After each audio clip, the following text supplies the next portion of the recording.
To import a document and generate a course, click on the Import option. You can upload a Paradiso SCORM file, PPT, PDF, or DOC. If you upload a PPT, the course will be created using the same slides. You can also generate a course using AI with Web Search On, which combines your document content with additional online information.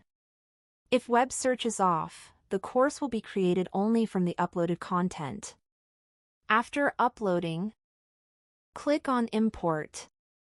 Then select a template and proceed to generate course. You can also toggle on audio and choose a preferred voiceover option.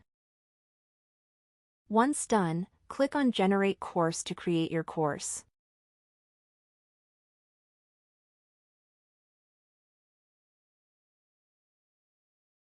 Finally, click Save to save your work, or export as SCORM to share it across learning management systems.